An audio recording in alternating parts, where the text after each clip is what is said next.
কালিয়াগঞ্জ ব্লকের মুস্তাফানগর গ্রাম পঞ্চায়েতের চাঁদগাঁও মোড় থেকে কাশিডাঙ্গা পর্যন্ত 1800 মিটার রাস্তা সংস্কারের কাজের সূচনা হলো রবিবার। শিলান্যাস কর্মসূচিতে উপস্থিত ছিলেন পঞ্চায়েত সমিতির সভাপতি হিরণময় সরকার, জেলা পরিষদের 2 কর্মাধ্যক্ষ নিতাই বৈশ্য, লতা দেব শর্মা সহ অন্যান্যরা। গ্রামীণ পরিকাঠামো উন্নয়ন তহবিলের টাকায় এই রাস্তা নির্মাণের জন্য 40 লক্ষ টাকা বরাদ্দ করা হয়েছে।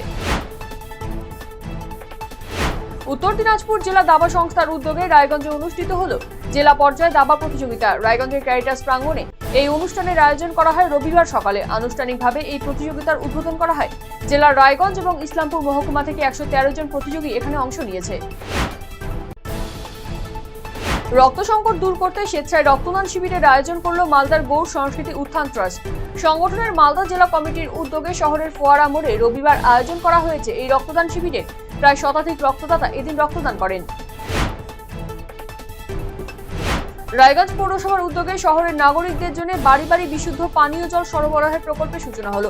পূর্ব ঘোষণা অনুযায়ী আগামী 16 মার্চ থেকে পরিষেবা চালু হওয়ার কথা থাকলেও নির্ধারিত সময়ের আগেই রবিবার সকাল থেকে জল সরবরাহ শুরু হয়েছে বলে জানিয়েছে পৌরসভা কর্তৃপক্ষ।